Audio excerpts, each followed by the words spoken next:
Hello, magandang buhay sa ating lahat.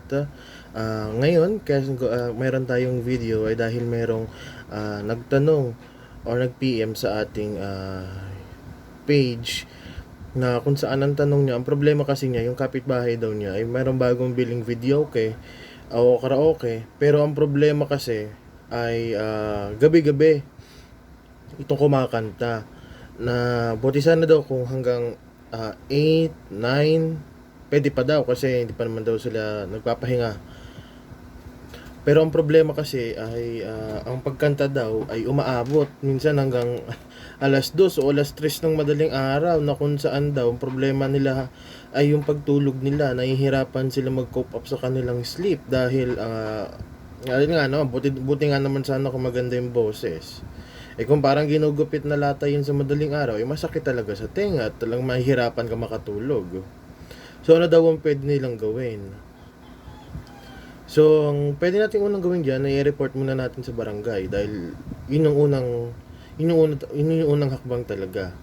Dahil ang gagawin diyan, kagaya ng nangyayari ngayon, pagka ni-report yan, pupunta ang barangay doon sa inyong lugar kung saan hanapin nila yung nag-video at papatigilin nila.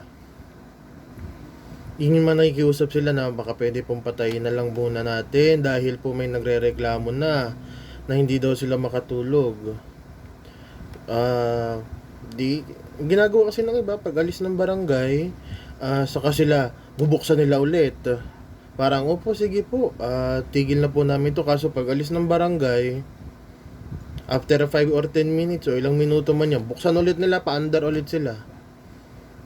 Ano na magagawa kasi ng barangay? So matotal bang kunin nila yon at sirain? 'Di ba? Hindi na rin naman pwede. So maganda gawin diyan, punta tayo sa barangay para pag-usapan natin 'yan. Okay?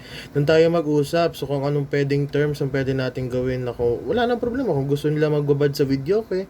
Umpisahan nila ng alas 9 ng umaga, magkantahan sila hanggang alas 6 ng gabi. Kung doon ka okay at doon din sila okay, doon kayo magkakasundo, wala namang problema doon. Pero kung ang mangyayari ay hindi kayo magkakasundo, ay kawawa naman. Kawawa naman sila dahil ito ho, pag hindi kayo nagkasundo sa barangay, meron tayo dito yung Article 287 ng ating Revised Penal Code, yung tinatawag nating unjust vexation. At kapag sinabi nating unjust vexation, ito yung pwede kang makulong magmula isang araw hanggang isang buwan, 1 day to 30 days ang yung pagkakakulong. At pwede ka pa magmulta dito ng 1,000 hanggang 40,000 pesos dahil lang sa simpleng pagkanta mo ng madaling araw. Kaya dapat lahat tayo maging aware sa mga ganito, na i-consider din natin yung ibang tao, hindi lang yung sarili natin. Kung tayo ay nag-enjoy mag-video kaya hanggang madaling araw, isipin din natin yung ibang kapitbahay natin na maaaring may trabaho pa sila kinabukasan. Maaaring maka-epekto ito sa magiging performance sila sa trabaho, at baka nga naman ito sounds annoying into their ears, kaya naiirita sila. Kaya pwede yung pumasok ng unjust vexation. Pero I am not promoting na na umabot pa sa sampahan ng unjust vexation. Kung kaya naman pag-usapan, dahil tayo rin naman ay magkakapitbahay, gawin natin. Okay? So ang tip ko ulit doon sa mga nag-video sa mga problema sa kapitbahay na nag-video hanggang madaling araw, hanggang umaga, non-stop, ay i-konsulta muna sa barangay at mag-usap kayo kung ano pwede nyong gawin. Ngayon, kung wala, last resort natin, pwede yung unjust vexation. Ito ulitin ko, iyan ay pagkakakulong mula 1 day to 30 days. At multa or fine from 1,000 pesos to 40,000 pesos. Okay?